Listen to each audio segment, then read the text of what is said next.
Good evening. Welcome to the December 10th edition of the Downers Grove Village Council meeting. We're glad you're with us tonight. If you're here in council chambers, there are copies of tonight's agenda on either side of the room on the shelves. If you're at home watching, if you go to our website, downers.us, the lower left-hand corner, you'll find a link to this week's meetings where those same materials are available. It's our tradition before we start to rise together and say the Pledge of Allegiance. If you'll join us. I pledge allegiance to the flag of the United States of America and to the republic for which it stands, one nation, under God, indivisible, with liberty and justice for all. April, would you call the roll, please? Commissioner Gray? Here. Commissioner Colomani? Here. Commissioner Sadowski-Cubic? Here. Commissioner Wallace? Commissioner Earl? Here. Commissioner Jose? Here. Mayor Barnett? Here. Thank you. Before we get into minutes of council meetings, I'm going to take a little privilege of the chair and tell everybody watching at home. I just skated in this evening from the Holiday Mosaic concert at Downers North High School. There is an 8 o'clock version of that show, and it is remarkable. If you're looking for something to do, watching us can't possibly be the most fun you have tonight. You seriously should consider jumping over to Downers North in the auditorium. It's 800 students, an hour and a half long. It's a fantastic performance. So we're really lucky with the arts programs we have through District 99. With that, we have minutes of previous council meetings to approve. Mayor Barnett, I move that the council adopt the minutes of the December 3rd, 2019 meeting as presented. Second. Any council questions or comments on these minutes? Okay, all those in favor say aye. Aye. Opposed? Minutes are approved unanimously. Thank you. That takes us to the next part of our meeting, item 3 on the agenda, or I'm sorry, item 4. It's public comments for items that are not on tonight's agenda. We have several opportunities for public comment in a meeting like this, a couple in the future at active or first reading items, but right now, if you have anything you'd like to bring to our attention that's not on the agenda tonight, please come to the podium and tell us what's on your mind.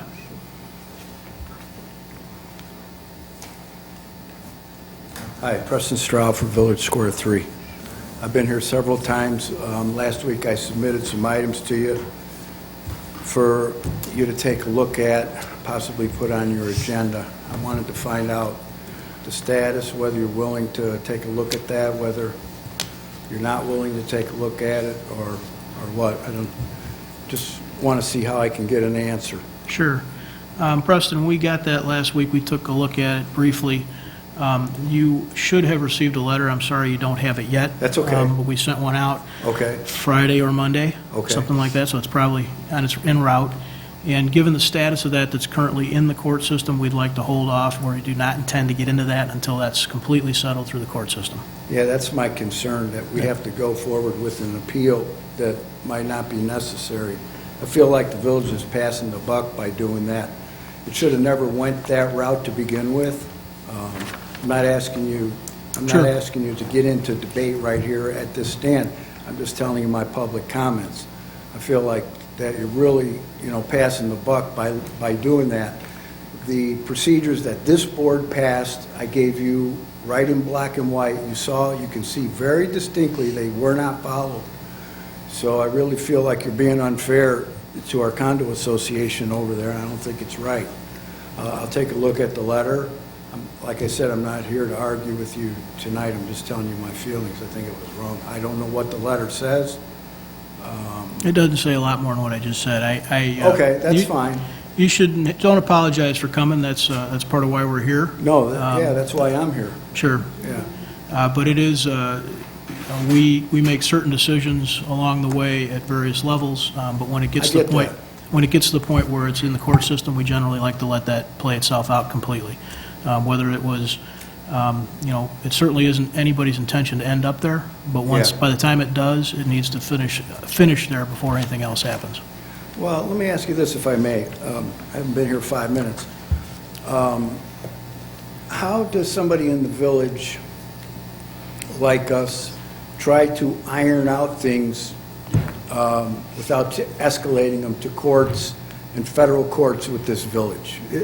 That's what I've been seeking the whole time, a process of some kind of ombudsperson, if you will, or somebody to look at this thing besides the route that it took. How does somebody in the village do this? Is there no other solution to this other than constantly going to courts with this village? There is, and for many things, there are processes that everybody's intention, our system and our ordinances and our processes, everybody's intention is to try and prevent anything from going to court. It's expensive for you, it's expensive for us, and it certainly doesn't make anybody feel good about each other. Absolutely. But we got to that point, of course, predates this whole group. You know, this is years in the I making. get that. But we got to that point because it was the village's position that the proper steps had been followed, and that's where it landed. The appeals and timing, the proper process for the appeals, et cetera, ended up with the position of being only settled in the courts. The general idea, how do we get to avoiding court? We follow the procedures that are written down to the T and try and do just that, because they're designed to avoid that. You kind of sidetracked my question. Okay. Did the best I could with something that's pending in the courts. I said, how do we avoid that? You kind of worked your way out of it really good. Yeah, thank you. Preston, when it's in the courts, as you might suspect, we're sitting up here not feeling like we should comment much.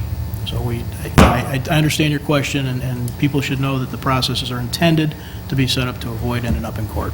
So basically what you're saying, there is no review when you don't feel like a review is necessary and you just let it go through the courts, right? No, that's not what I'm saying. Because it feels like, we could pull this out of the courts and get this worked out very easy. That's not what I'm saying. Is the processes that got us to this point are consistent and uniform, and there are ways to avoid courts. We collectively have not done that. And now Okay, here one we are. last thing. Okay. One last thing and I'm done. It's okay. I tried to say from the beginning, that process that you just referred to was arbitrary. A couple of meetings ago, you said you highly doubted if it was arbitrary. What I wanted to do was to show you that it was arbitrary, and that process that you're trying to say was followed was an arbitrary process that shouldn't have been followed. And now you're still saying you're just going to let the courts work it out, correct? Correct. That's correct. Okay. Thank you for your time. Have a good evening. Okay.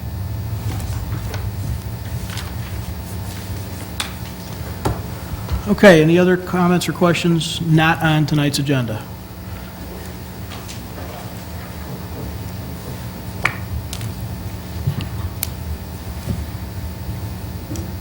My name is Rose Kraft. I'm from Oak Tree Towers. I've been here before, and I've asked before. I was sent here 6 years ago to expose the theft ring at Oak Tree Towers. And I've been doing my job, but the police haven't. Why? I think they have, Rose. I think. No, they haven't. Okay, but we're not going to debate this tonight. The police have been involved, as you said, for years. Lots of different folks have been involved over a number of years. And my belief for this moment is that they absolutely are doing their job. But they aren't. Okay. Okay, since we're not getting any help there, what about AT&T and their pollution? I don't know anything about that. Well, you're gonna find out because there's people working on it. Okay. The toxic air, they run it for 3 hours at a time, and they're not supposed to. I've called them when I first moved here. I called EPA to find out what's going. I wasn't sick until I moved here. I didn't need a doctor for anything. But when I moved here, I started getting sick with this, and I don't know why it was happening. There was another woman, she was getting sick also, and we couldn't figure out why was it happening to us. Because she wasn't sick before she moved here either. And we found out that AT&T was spitting all that toxic black air directed right at our building. It's going in our intake on our roofs. Then the intake is sucking it right into our buildings. I had it coming in under my door. And I'm ready to fix my supper, and I'm so sick, I want to puke. I don't even want to eat. There was, what do you call it, coming in, carbon monoxide. Okay. And the one time I asked the other mayor to send an inspector out, and he comes and he looks, he said, oh, there's nothing wrong. The trees are dying, the bushes are dying, the grass is dying, the people are all getting sick, and there's nothing wrong there. All these people that were sick, I don't know if they died. A lot of them aren't even there anymore. something needs to be done. And would you give Mike some information? It's the first I've heard of it, Rose, so if you'd give Mike some information, we'll get into it just like we've gotten into other stuff. Well, I'm very concerned about it because I have a hard time breathing, I understand. and my eyes are burning all the time, my lungs are burning. Okay. Give Mr. Baker the details, and we'll look into it. That police thing needs to be taken care of.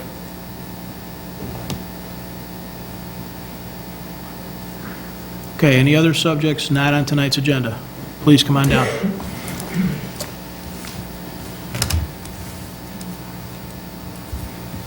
David Rose, same subject, different tack.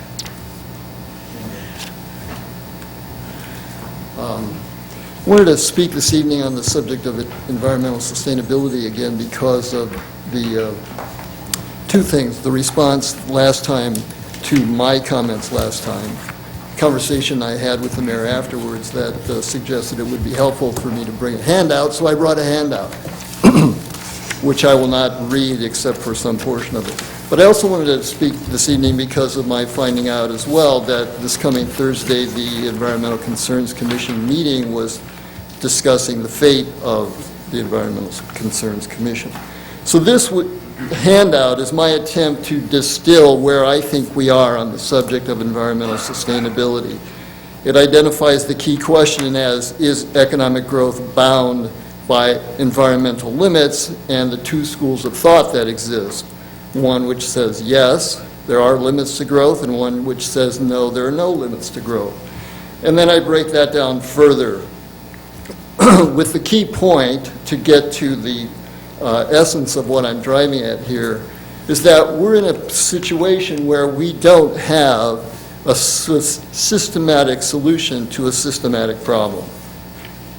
And to try to get to the specific portion that I wanted to read, on the second column there to the right, I say, we have a huge problem where the world is in 2019. In spite of, one, a lack of evidence that the no limits assumption is correct, and two, a growing body of evidence that the limits assumption is correct, momentum in the world to continue pursuing growth feels overwhelming. And the point I also wanted to get to was to emphasize then the following. Pursuing growth when there are limits to growth equals madness, mutually assured destruction. And it occurred to me to bring this up because of the response that occurred last time, where one person responded to my comment with a very concerned response, and another person responded to my comment saying, how could I be implying, how could I be critical of Downers Grove? So it struck me that we're in a time when we don't recognize the madness we're about. Because it's such a seductive kind of madness. And the more I thought about it, the more there felt to be a parallel to the madness that we know by the acronym Mutually Assured Destruction from back in the 60s. Specifically, I say here, for example, our possessions seen as manifestations of our exceptionalism as a species when accumulating unsustainably are actually munitions killing us and our fellow creatures slowly but surely. And to draw that out a little bit, the more I thought about it, I was thinking, well, back in the 60s, there was the reference to how, because of the fragile male ego, there was this notion of penile envy, and then that got translated into the arms race between the U.S. and the USSR that was referred to as missile envy. And then we got that somewhat under control, but it was appropriately described as madness because rather than imagining we could actually avoid war by not having weapons, the notion was we were going to avoid war by building lots and lots of weapons, as we all recall. And that's what struck me as the interesting parallel we have now, because we're imagining that by continually pursuing growth, we're solving problems rather than addressing what needs to be done, which is to come up with this solution to this holistic conflagration, perhaps, that we face. So I just wanted to try to get this on paper, get this to your attention, so that it would help you, I hope, understand where you are, because what it also helped me to do, as I describe at the very bottom of the right-hand column there, is to put you in the category, or put this village and the council in the category of variation 1 of the no limits approach, which is to say that we're doing modest instances of environmental sensitivity as we continue to believe that there are no limits to growth. And while I doubt that that's the case, I at least wanted to say that compared to my previously saying that what you were engaging in is conscience laundering, I have modified that to say that I think you're now tweaking things at the margins. Point being, that doesn't solve things. Point being that it doesn't make us different, but I'm trying to get across the idea that I hope there's a sense of urgency about what we face. Beyond that, as I indicate on here, I'm just trying to suggest that I hope in the council's handling of the Environmental Concerns Commission, it acknowledges to some extent the need to keep them doing something because of the urgency of the situation I think we face in the world today. Thank you. Any other subjects not on tonight's agenda? Okay, seeing none, we'll move on to our consent agenda. Is there a motion to approve the consent agenda? Mayor Barnett, I move that... Well, we need the motion on the floor first, right? I move the council adopt the consent agenda as presented. Second. Okay, are there any questions or comments from the council on the consent agenda? Kavanaugh. Mayor Barnett, I just had a quick follow-up to a resident question from last week on the, might have been the first read regarding the vehicle purchase for the village. And it was just, I think it was a very good question regarding the number of vehicles, the cost associated with those vehicles, and I think didn't get a chance to answer that properly, but it wasn't until looking through the information that Nan presented as well as the numbers that the village provided that it kind of makes sense in terms of what those numbers look like. And just if that individual is listening, or for anyone else that might be listening, it becomes really clear that a lot of the vehicles that we have, and this is just me digesting this and understanding this as well for the first time, that there is this efficiency, kind of a diminishing law of returns on some of the vehicles, on most vehicles. And looking at the numbers, you can see that there's cost savings. I was trying to make sure I got it right at the time, but there's this efficiency drop-off after a certain point with some of the vehicles. There is a payback associated with switching to the new vehicles in terms of cost savings, in terms of fuel, up to the amounts of $5,700. And then there was savings that we saw presented in the terms of annual repairs that we will not possibly see related to some or all of the new vehicles. And so was just trying, I didn't want to brush that over, didn't want to kind of brush that under the rug, but it was kind of having a little bit better idea or explanation of why the vehicles were being, I guess, exchanged after this 6-year useful life. So hopefully that's helpful at some point. Thank you. Other comments or questions? Okay, April, would you please call the roll? Commissioner Jose? Aye. Commissioner Sadowski-Fugit? Aye. Commissioner Gray? Aye. Commissioner Colabini? Aye. Commissioner Earl? Aye. Mayor Barnett? Aye. Motion passes unanimously. Thank you.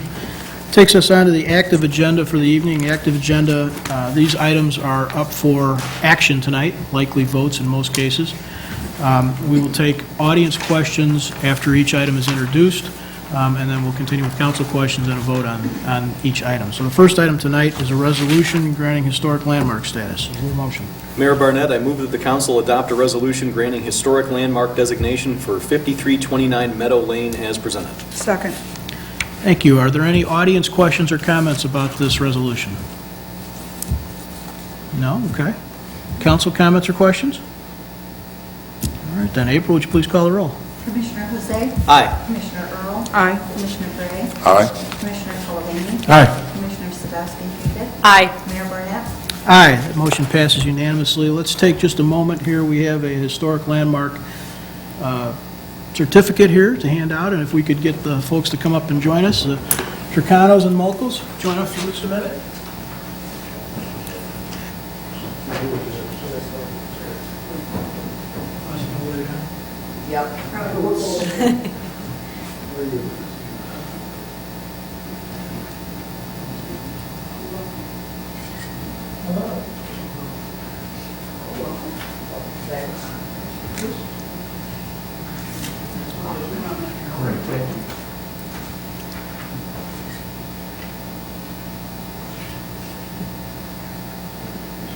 Thank you, Mayor. Folks, one more time. Thank you.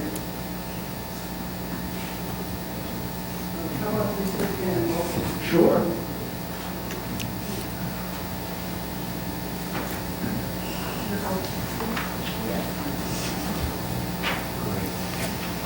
Okay.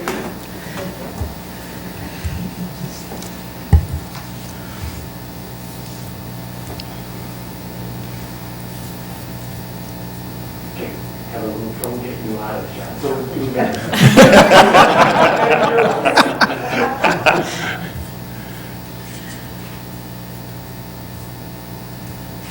Excellent, thank you.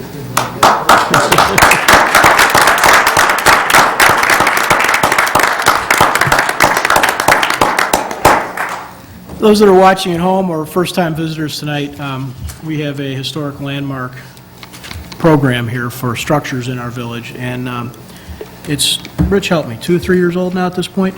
Yeah, we kicked it off in the end of 2016. A lot of folks in town have worked very hard to help us establish a program and keep a program running, whereby we try and provide some protection to some of our historic landmark homes and structures in the community and try and preserve our heritage for years and years to come. It's a neat program, and so sometimes when we celebrate those at a council meeting, it's not exactly per rules of order, but it's still a great event. So, and thank you to the Tricanos taking the time to do this. And John, good to see you again.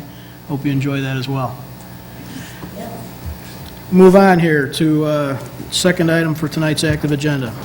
Mayor, I move that the council adopt an ordinance amending the 2020 stormwater utility rate as presented. Second. Are there any audience questions or comments on our 2020 stormwater utility rate? Council questions or comments? I just anticipate nobody will be clapping after this. Not nearly as fun, right? No. Greg? Good. Thank you, Mayor. I just wanted to point out that this new utility rate is in keeping with our goal of maintaining, better maintaining, and expanding our stormwater infrastructure. It's pursuant to a long-term plan, and which was done at the as the result of much study. So, I think this is a positive step forward on continuing to address the stormwater concerns that we have here in Downers Grove. Thank you, Mayor. Thank you. April, would you please call the roll? Commissioner Jose? Aye. Commissioner Earl? Aye. Commissioner Gray? Aye. Commissioner Colvane? Aye. Commissioner Sadowski Pickett? Aye. Mayor Barnett? Aye. Motion passes unanimously. Moving on. Mayor Barnett, I move that the council adopt an ordinance amending the rates charged for water as presented. Second. Any audience questions or comments on our 2020 water rates? Again, I suspect something that won't be nearly as well applauded. Please come up to the microphone.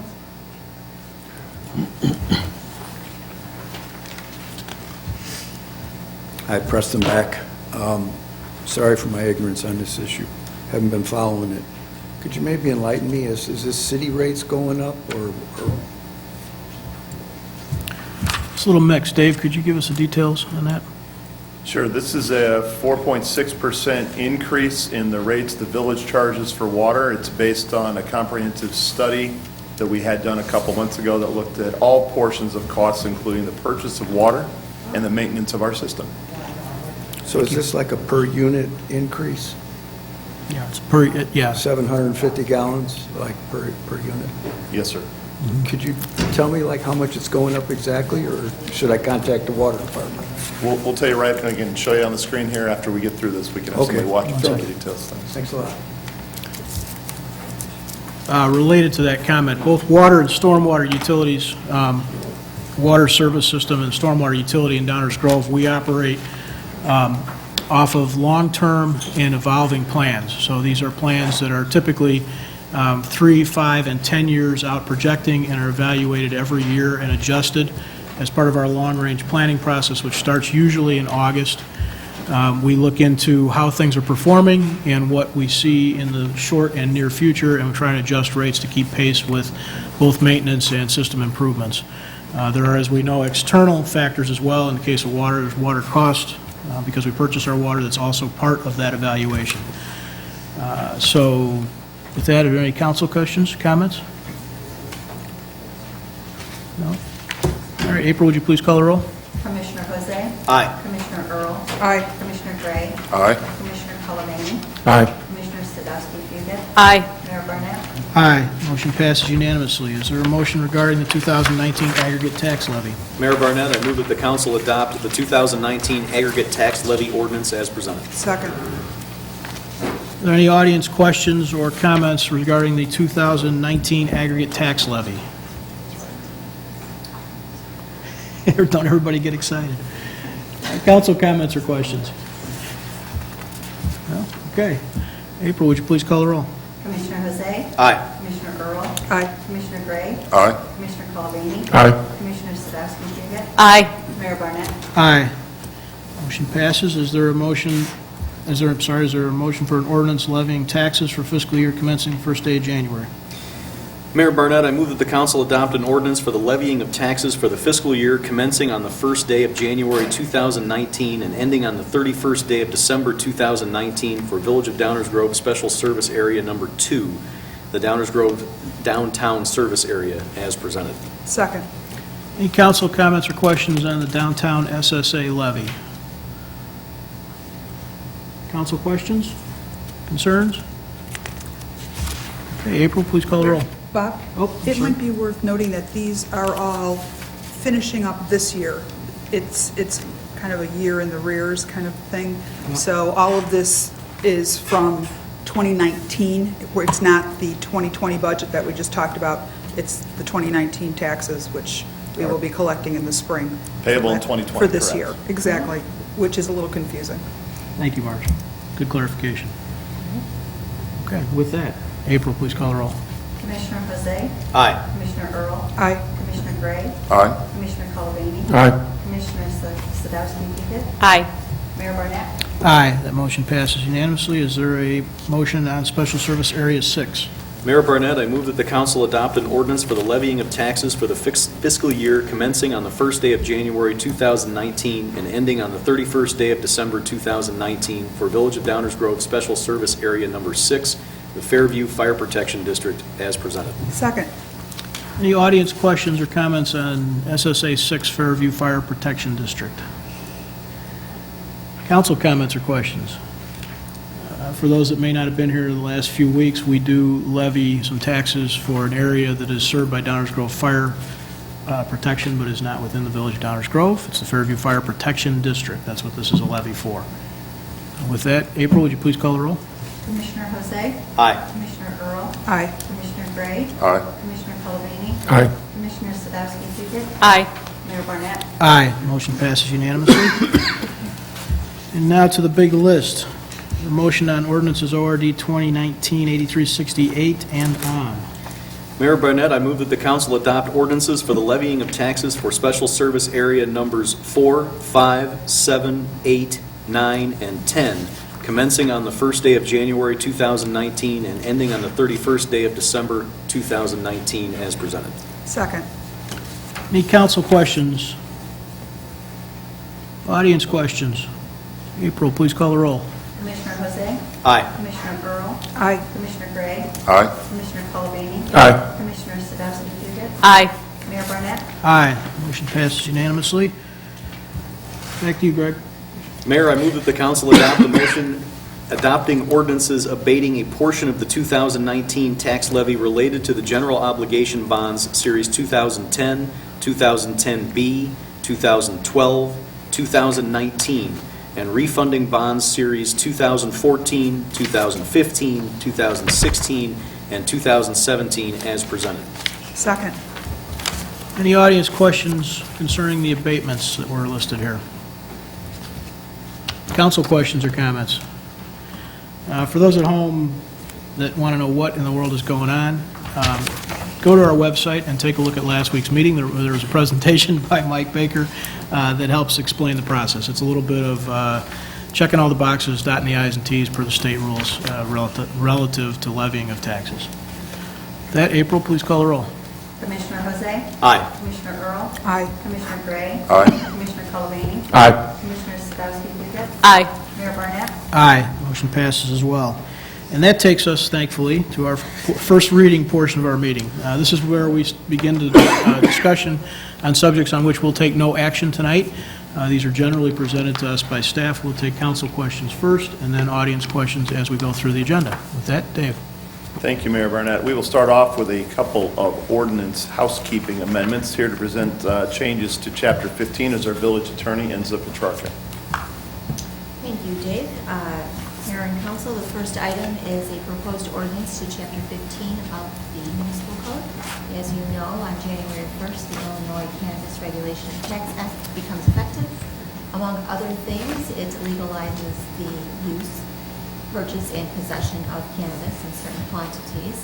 It also provides for certain restrictions regarding the consumption of cannabis. This proposed ordinance incorporates those provisions of state law into our village ordinance. It also, as Dave mentioned, is a housekeeping ordinance in that it deletes some obsolete provisions contained currently in Chapter 15 and brings the rest up into compliance with state law. I'd be happy to answer any specific questions. Thank you, Enza. Any council comments or questions? Any audience questions, comments? I'll just remind everybody of this, too. These housekeeping things happen periodically. We have a lot of local ordinances that reflect state ordinances or reflect national codes. It makes it easier, frankly, for us to manage and enforce those, but from time to time, we have to adjust them as those sort of base rules or overlying rules change. This is one of those instances. It's not uncommon to see this body having to go through that exercise. We'll move on. Dave? In fact, it's so common, we're about to do it again on the zoning ordinance, and here to present the same concept in that chapter is our Community Development Director, Stan Popovich. Good evening, Mayor and council members. As Manager Fieldman noted, we have adult-use cannabis business establishments in Articles 5 and 15 in the zoning ordinance, uses and definitions, consistent with Chapter 8, and again with Chapter 15 here. You can see the use tables and then the definitions that refer back to Chapter 8 of the Municipal Code, so that we're all consistent there as well. Additionally, with our text amendments in the zoning ordinance, there's some minor modifications, 14 in all, as presented in the manager's memo, so I'll highlight a couple. We're trying to make it easier to do building-mounted solar panels, so we relax some zoning provisions that we saw in existing homes. We're modifying our parking spaces requirements to be compliant with the Illinois Accessibility Code that was updated for the first time in 20 years last year, so that we're consistent with that. Clarified some fencing requirements on some double frontage lots to make sure that the text and images match up correctly. We are now requiring a pre-application meeting for all types of entitlement projects. We typically did those anyways. We just want to make sure that they're in the ordinance and people come and talk to us before they present us with something. And then one amendment to the plan unit development. A lot of times we'll see some parking lot revisions, and that leads to some green space reductions or some sidewalks that go in. And right now there's no provisions for staff to approve that, so we're working with petitioners to re-put in a little bit of green space and some other space. So this gives us a little bit more flexibility on a staff perspective. If someone's adding a sidewalk, we don't have to go through a whole zoning process to add a little bit of a sidewalk.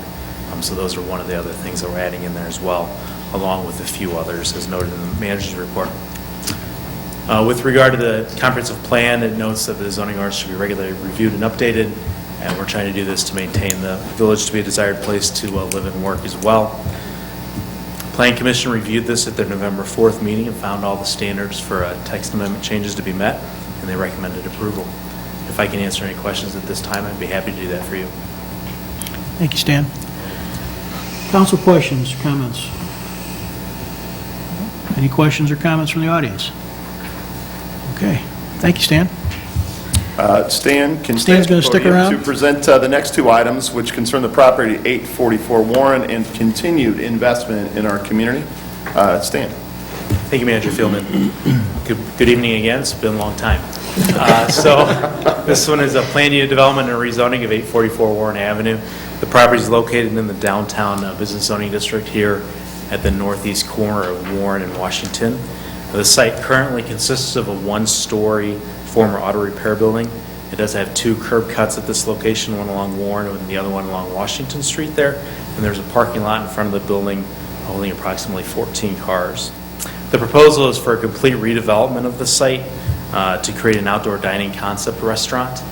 As we can see here, the existing building here is in this lighter blue shade here. The petitioner is proposing to do a couple of building additions. The north side would be mostly restrooms and some storage space, and then on the east side, on the right-hand side of the screen, would be 4 golf simulators there as well.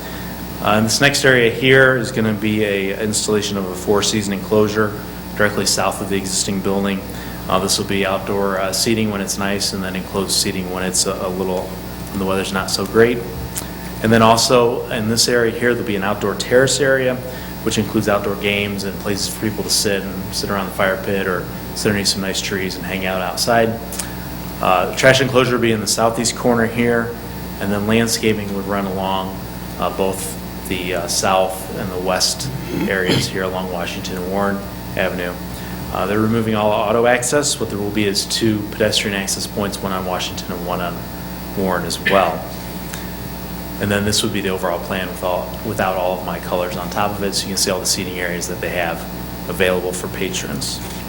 Looking at the exterior elevations, you can see the south elevation on the top and west elevation on the bottom. They've incorporated some of the brick and some of the stucco that are existing in the existing one-story building, and then you can see a lot of the glass to bring in some natural light and to create some visual interest at this corner, as well as some retaining walls and some elevation changes along both elevations there to get the patio to be flat with the grading that's around there out there. The unique concept requires a few items of relief. The build-to zone is in the downtown. A lot of times along Main Street, we want the building right at the front. Height, there's minimum height in this case, a 1-story restaurant. Refuse container locations, fencing. The yard features are typically required beside our rear yards. And then year-round outdoor seating. Right now, the village only allows year-round outdoor seating only from March 15th to November 15th. So this will be a year-round concept. So that's another item here that's being requested. The proposal does eliminate 14 on-site parking stalls. The petitioner did prepare a parking demand study. They examined peak hours for the restaurant and available public parking lots nearby. What they looked at was Lot F along Warren, and then Lot L here on the Village Hall campus site there. They found that on the evening peak during the week and then the weekend peaks, that these public parking lots can accommodate the need or the requested amount of parking that would be here. They do anticipate a lot of people coming off this train and stopping to have a time with friends, or walking from the neighborhood, or walking from downtown. So that did play into it a little bit as well. The site is within the downtown focus area. The Plan Commission found that the proposal met many of the objectives and goals of the comprehensive plan as shown here on the screen. They also looked at the downtown design guidelines and found that the proposal met those downtown design guidelines, including the use of high-quality materials, interest and activity along the street, and creating visual interest here in the downtown. Next, the Plan Commission looked at the plan unit development standards and the rezoning standards, and they did find that those were also met. They discussed this at their November 4th meeting as well and recommended approval. If I can answer any questions for you, Mayor, or council members tonight, I'd be happy to do that. Thank you, Stan. Is there anybody from the audience who wants to add to Stan's presentation? Okay. Council questions or comments? Leslie? I think it was in the plan, but if there is a change in permeable surface or green space allowance, they would still be subject to any of our current stormwater That's regulations correct. as well, correct? Okay. There's the whole lot is pretty much paved right now, so right. there's probably not going to be minimal Yeah, change. yeah. Rich? Yeah, I'm excited to see this kind of development. I also appreciate the flexibility that staff has shown. It's a little bit different than the original kind of cookie cutter thing we wanted for downtown business, but I think it's a delightful thing. I think it's kind of unique, stirs the imagination, in my view, and I look forward to enjoying several evenings now. Any other comments, questions? Rich nailed it. I'm not going to repeat it. He said it exactly as I would. Thank you, Rich. Welcome. Thanks, Stan. Thank you. I just want to add my thanks to the owners, purchasers, developers of this property for their investment in our community. They also have invested heavily throughout our community in other downtown businesses and some houses that have been built by some of these partners. So thank you to them, their investment in our community. The final item on tonight's first reading agenda is the downtown parking study, and the council may recall that a few years ago, the council directed staff to relook at parking in the downtown upon completion of 3 new residential buildings. Part of our regular relook at the downtown parking system. Those buildings have been constructed and are now occupied, and so here we are. And I will turn this over to our deputy manager, Mike Baker, for presentation. Good evening. Thanks, Dave. I'm going to hop up here and emulate Stan Popovich in his stellar presentation. Have to throw in a few jokes. I know. I have to work hard tonight. Good evening, Mayor, members of the council. Downtown parking has always been a challenge. In compact areas with lots of activities, where do I park my vehicle has been an ongoing question and issue. And this has been the case over time in Downers Grove and in other places. Whether you're trying to find a spot for your horse and buggy somewhere near Fifth Avenue in New York City at the turn of the century, or driving your Chevy Bel Air into downtown Downers Grove in the late 1950s on your way to Walgreens and Mokel Hardware, or quickly looking for a spot in front of Busy Bee in 1987 before heading down to the recently opened Grove Shopping Center, or whether you're arriving in your electric hybrid on your way to Pierce Tavern just last week, everyone wants to park within a few footsteps of their shopping, dining, or other destination, whatever that might be. Developing and maintaining a public parking system has been a challenging policy issue for many years and requires flexibility and adjustments as the times, land uses, and transportation preferences have changed. So this evening, I'll be introducing the results of the review of the downtown parking system. The rest of this presentation will touch upon these 7 items. This includes general comments about the challenge that confronts us and ideas related to parking as a public service. I'll describe the process that we use to get to where we are now, along with a summary of survey results and key findings and recommendations. Lastly, I'll wrap up with planned next steps. The challenge, quite simply, is to effectively balance the desirable attributes of downtown with parking. I'd like you to think for a minute about what makes downtown Downers Grove desirable. Picture in your mind what that looks like. That picture probably has something to do with a combination of these attributes: a mix of uses that add variety and interest, the compact and walkable environment, access to other nearby destinations as a transit-oriented community, the experiences you can enjoy within the downtown as a center for events and activities, its charming and authentic atmosphere, or that it's considered by so many as the heart of the community. Over the past few decades, as the community has reinvested and facilitated redevelopment of the downtown, it has meant that more people want to live, shop, and visit the downtown area, even while it continues to serve as one of the most popular spots for commuters to catch the train throughout the entire metro system. And the people that come downtown would like convenient places to park. However, and here's the crux of the challenge I just mentioned, providing a large amount of parking within steps of downtown uses will work against and erode the desired attributes that I just described. A good way to think about it is the difference between Ogden Avenue and the downtown. Ogden Avenue is predominantly set up to serve the needs of the automobile. Downtown is not. Ogden Avenue places a premium on convenient vehicle access to a single establishment. Downtown does not. So here's an illustration using actual downtown establishments. While we have many great restaurants throughout the downtown, and soon some more to come, there are 9 of them that currently exist or are soon to open along Main Street between Burlington and Maple Avenue.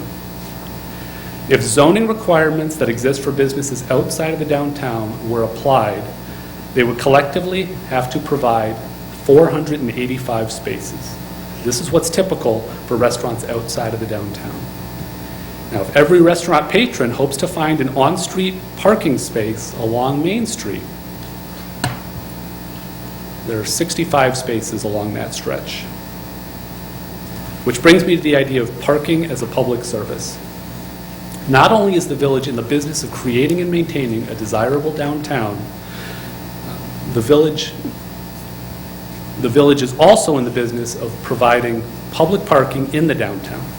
Currently, public parking is provided for shoppers, diners, residents, employees, and commuters. The amount of parking, the location of parking, and the price of parking are all policy decisions. These policy decisions result in a level of service, and in this sense, downtown public parking is like any other service the village provides. Not that all different from streets, sidewalks, fire and emergency medical response, the village provides the level of service and can choose to adjust that level of service. As part of this process of reviewing the parking system, it may be helpful to start thinking about downtown parking in terms of level of service. This would involve establishing a recommended level of service for each parking category. Examples could include a shopper or diner should be able to park within a 3-block walk of their destination. Or a downtown business employee should be able to park within a 5-block walk of where they work. Under this level of service approach, we'll be discussing ways to improve the public parking system to better achieve the recommended level of service, as opposed to thinking of it in terms of solving the public parking problem. To better understand the parking system and guide choices that can help improve level of service, the village established a process of engagement, information gathering, and analysis of the parking system. The 2019 Parking Study Update used for comparison purposes a study that was completed in 2011. Earlier this year, the process for stakeholder engagement was led by Rich and Associates. Parking system observation and counts were completed by Rich and Associates and Walker Consulting. And finally, analysis and recommendations were prepared by Walker Consulting. As part of this process, it was important to provide comprehensive and useful information based on user perceptions as well as data and analysis. Here's a brief snapshot of the survey results. The complete results that are included in this report were based on an open online survey that garnered over 1,600 responses. It targeted residents and visitors to the downtown, commuters, employees, and downtown business owners. Here are some of the key takeaways. 79% stated that there are not enough publicly available spaces for customers and visitors. 80% of respondents are willing to walk 2 blocks or less to their destination. 46% of visitors most often park on the street, while 46% park in the deck or a public lot. 53% of commuters indicated that there is not enough commuter parking. And 44% of business owners do not have a policy discouraging employees from parking on the street. Now I'll briefly summarize the key findings from the observations and analysis. The full report has been included to allow those who want to give it a more thorough consideration the opportunity to do so. The analysis found that 25% of parking spaces were available during the peak hour period of demand from noon to 1 o'clock p.m. The amount of available spaces increased to 46% throughout the system at 4 o'clock p.m. On-street parking occupancy increased since 2011 by 4.9%. However, off-street parking decreased by 6.5%. And the analysis found that there is a slight parking surplus for residents at Maple and Main Apartments and minor deficits for resident parking at Burlington Station and Marquis on Maple. This graph shows how the just under 2,300 public and private spaces within the study area are categorized between on-street, in surface lots, or in the parking garage. As you can see, the largest category is in surface lots. Now, overlaying occupancy at peak time, which is noon to 1 p.m., shows where there's overall system capacity by type of space. There are very few unoccupied spaces in the garage at this time, with more significant availability for on-street, spaces, and in surface lots. The map illustrates more specifically where those unoccupied spaces tend to be at peak times. While not surprising to frequent users of the downtown, the red zone, with occupancy between 91 and 100%, is concentrated along Main and Curtis, including the library lot and parking garage. So when you take all this in, step back and look at what this information is telling us, there are really two overriding themes. On one hand, there are survey results largely describing how, in many different ways, respondents express dissatisfaction and frustration with the current parking system. Yet the analysis, however, reveals that even during periods of peak demand, there are reasonably accessible spaces available to most users of the system. This presents both a challenge and an opportunity. So here's a specific example of how this exactly plays out. This is no doubt a familiar sight to most. The library lot filled to capacity with cars circling to find a space. A short distance away is parking lot D, behind Emmanuel Residences on Gilbert Avenue. It primarily serves commuters on weekdays, but is available to shoppers and visitors on weekends and after 11 a.m. on weekdays.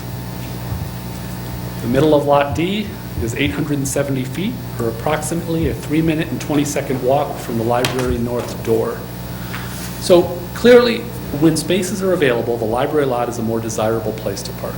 The question really becomes, for which drivers does lot D provide an acceptable level of service if they know where it is and knew that they could park there? Presumably, it's many more than are actually in the lot during this busy Saturday afternoon. There are many more examples like this throughout the downtown. So with this question in mind, a number of recommendations were prepared to better define and improve the downtown parking level of service. I'll review a few, but there are many more detailed recommendations appearing at the end of the slide presentation report that appears online. Here are the key recommendations. Number one, do not pursue additional structured parking at this time.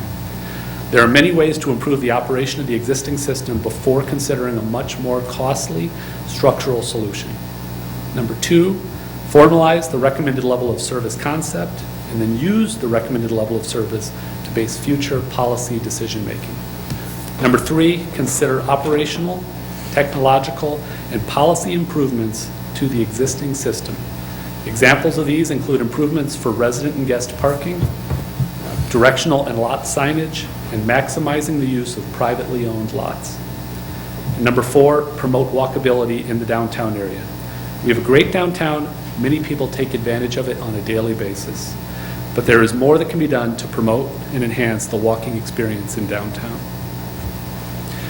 These are recommendations that are being put forward based on the survey and analysis. However, as was stated earlier, the Village Council ultimately gets to make the choice about the downtown parking level of service to provide.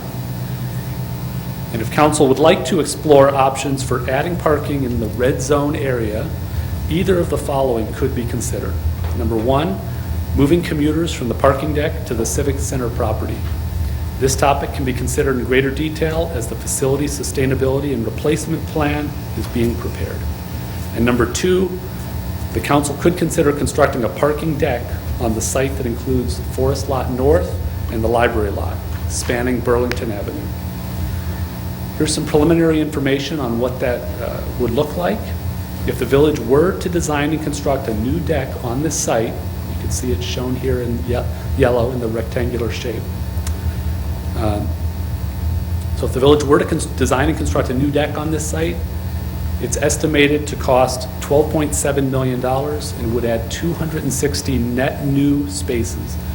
That translates into about $49,000 per net new space. So the next steps include presenting and discussing findings and recommendations to the Transportation and Parking Commission and the Downtown Management Corporation beginning in January. This will allow us to take action with improvements to the system and do so in a timely and well-coordinated fashion. Thank you for your time and attention this evening. Thank you, Mike. Do we have any council comments or questions about what we just heard from Mr. Baker?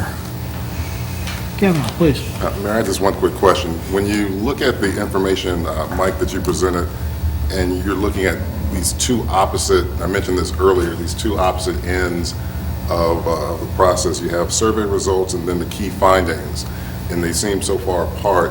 Do we have any information from kind of best practice past of how we kind of move the parking conversation along that helps to, in a sense, change or help us with what seems like a paradigm shift as to how we think about parking? Do we have information just from past that would be applicable now as we look to move forward on this?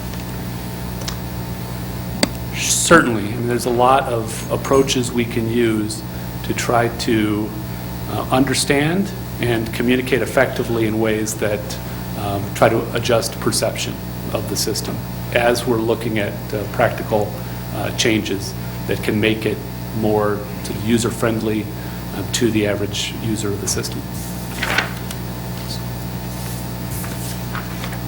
Council comments or questions? Greg? Thank you, Mayor. I support the idea of sending this over to the Transportation and Parking Commission. I think it deserves a lot more careful thought, and I think that's a great place to start. A few of the survey results and key findings really struck me. The idea that 80% of respondents are willing to walk 2 blocks or less. There's a big difference in my mind between being able to walk and being willing to walk those 2 blocks, and I'll leave it at that. I was surprised at the number of parking spaces that were available during peak hours. 25% during the peak hour, and then increasing to 46% at 4 p.m. Seems that if you know where to look and you're willing to go to those places, there's really a lot more parking around than people think. I'm scrolling past the color map and just glad that all the red doesn't have me buying Cipro. The art of the potential parking deck I thought was striking. We spent an awful lot of time trying to get the terminating vista over there at Burlington Station. This kind of eliminates that. And $49,000 a parking space has me choking on the bill. But there's a lot to digest here in greater detail, and like I said, I think going to TAP with it is the right way to start. Thank you, Mayor. Thank you, Greg. Leslie, please. Yeah, what struck me the most was just that what we mentioned, the huge difference between what the data actually suggests and kind of what the perception is. So to me, it doesn't appear that we have an issue with parking spaces. We have an issue with perception and what Greg mentioned of, do people actually know where to look to find spaces? I will completely admit that in my frenzy of trying to get to the library, I completely forget about Lot D on the weekends. And even with a 4-year-old in tow would be fine walking that distance, but it's just not even something that necessarily always comes to mind. So to me, I'm really interested in thinking about those either perception or signage or different ways that perhaps we can help people to recognize when they can park in specific places and where those places are located, and just do a little bit better job of public engagement with regard to that. I also kind of looked at that $49,000 a parking space, and given what we're seeing of 25% of spaces are still available in our peak time, doesn't seem like perhaps the best investment. It seems that it might be a better first step to kind of take a look at helping people to recognize where those spaces are and how far they are from any desired location. I agree with Greg that I think sending it to transportation and parking is the right next step. Rich? I agree with all of my colleagues' comments. I'd like us to give the direction to take a holistic approach. For instance, I'd be intrigued to see how many of the commuters who park in or near downtown actually do anything downtown afterwards. Is it a value to have those people parking down there? And not only do we have underutilized lots in downtown, we have other places where we have park and ride scenarios. I'd be intrigued to see what's being utilized at 63rd and Belmont. with a park and ride situation, or if we've investigated 75th and Lamont Road with plenty of concrete. I know that's privately owned, but that would be a situation. Now, I don't want to take a scenario where, yeah, people jump off the train and the first place they go is Pierce Downer and they spend $150 and we get our piece of that. However, if they're just rushing home, and if there's not an advantage to downtown Downers Grove, but those people still need to get to the train, I would much rather have those people taking the train than competing with the rest of us on surface roads. So I think that's valuable. And I'd also be intrigued to see if we could get our commuter parking more holistic in how many spots are available at Fairview and underutilized, and how many spots might be available at Belmont. And if we could have a tiered, perhaps even parking fee structure where you'd pay a lot less money for a ticket or a parking permit at Fairview or Belmont than you would where you'd be able to just hop across the median and jump on the train at Main Street. So I think that's something I think we should look at as well. Thanks, Rich. Marge? Yeah, I'm all for sending this to TAP. I think that's a great idea. Thank you guys for struggling through and getting us this report. I know this report really took a lot of gymnastics to get us a comprehensive report. We had some delays, and they were managed very well, so thank you for that.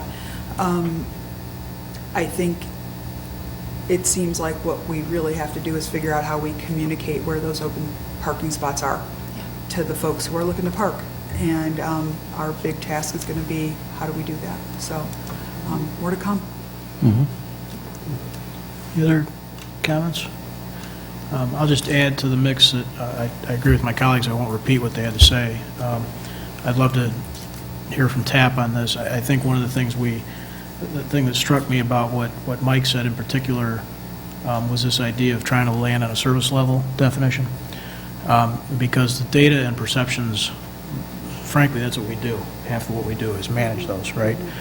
Think about anything else, whether it's snow plowing or traffic enforcement, or run down the list of services we provide. Parking is a service, and the data and the perceptions are often pretty divergent. But I think it starts from a predictability standpoint and a planning standpoint. It starts with setting that service level, because then we have something to work to.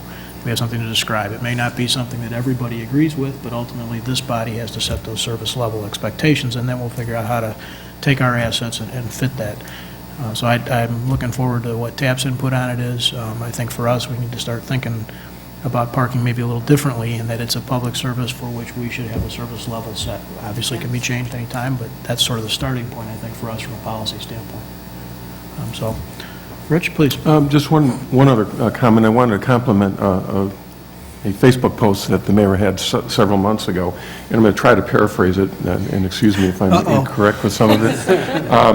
But it did a wonderful job at resetting the expectations.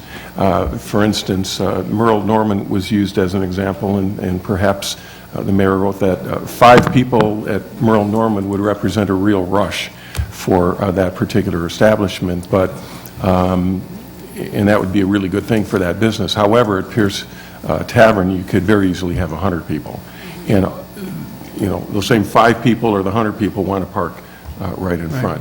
Now, when you're rushing into Busy Bee for a cake, we just need more surface spots there. It's just the nature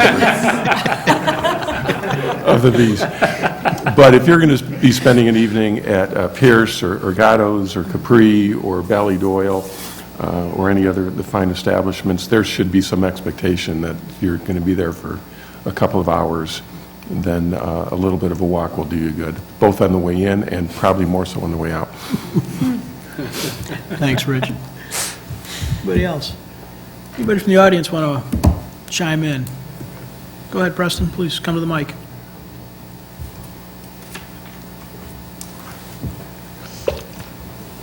Hi, Preston back.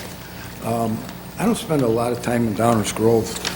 I utilize the parking garage. But I was just sitting there thinking, I mean, signage might be an answer, but also handouts at strategic locations, like the library or even the parking garage, just to let everybody know, hey, there's additional parking, take a flyer or whatever, grab it, to try to educate people that there is this parking that he's referring to. Sure. Okay? Thank you. Okay. Just a quick thank you to everybody on our staff team who worked so hard on getting this prepared and presented. In addition to Mike, Nan, Stan Popovich, Will Lorton, so many other folks who worked very hard to coordinate the efforts. We also want to thank folks at Downtown Management, Aaron, for helping us coordinate input processes and reaching out. Truly a team effort. Thank you to everybody involved. And with that ends our first reading tonight. Thank you, Dave. Attorney's report. Oh, I have a report today. I skipped Dave, I'm sorry. That's I said okay. No thank you, report, Dave, Mayor. and just went on by it. Enza, Thank you, please. Mayor. I have 4 items tonight. The first is an ordinance amending Chapter 15 of the Municipal Code, an ordinance amending the zoning ordinance provisions, an ordinance rezoning certain property located at 844 Warren from DB Downtown Business to DB PUD, Downtown Business Planning and Development, and an ordinance amending the zoning ordinance to designate the property at 844 Warren Avenue as a plan unit development number 61 and authorizing a restaurant with a year-round outdoor dining. Thank you, Mayor. That is all. Thank you, Enza. Takes us to mayor and council member reports. This is a part of the meeting where council members report out any goings-on in the community that are of particular interest or things that they'd like the rest of us to be thinking of. So with that, let's start with Rich. No report, Mayor. Leslie? No report, Mayor. No report on Disney? I mean, I could give you a huge report on Disney, but that's after we end. Welcome back. We're glad you're here. Thanks. Kavanaugh? No report, Mayor. Marge? Shop local this holiday season. Downtown Downers Grove has more parking spaces than you think. That's all. Thank you, Marge. No report, Mayor. Thank you. Marge did not set that up for me, but I have a big thank you. I believe it or not, I have something, and it plays right off of that. Great minds, or something like that, or crazy minds.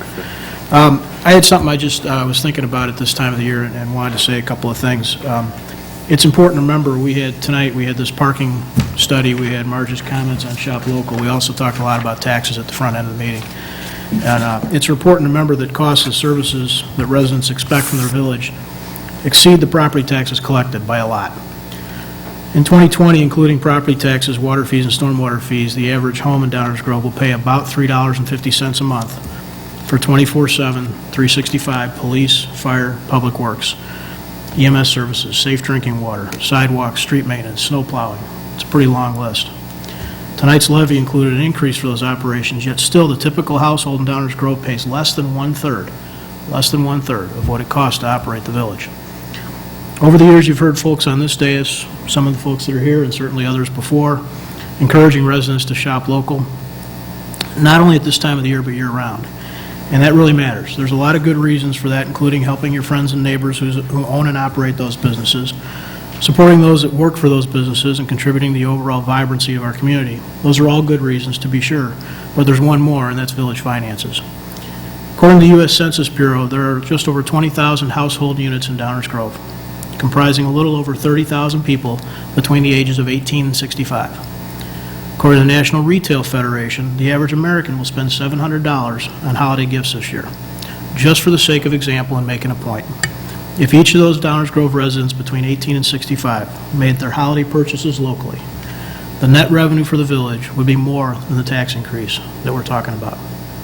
More, just from that. So while it's all been said before, I thought it was worth adding a little perspective, a little more detail. With the burdens on governments at all levels, we're all in this together, and we're increasingly responsible for our own future here in Downers Grove. People say politics is local, or think global, act local. That's all good advice, and during this holiday season in particular, please choose to act local when you shop and dine. It really does matter. It truly matters in many different ways, and it helps make our community the great place we call home. So with that, is there a motion to adjourn? Motion to adjourn. Second. Those in favor say aye. Aye. We are adjourned. Thank you.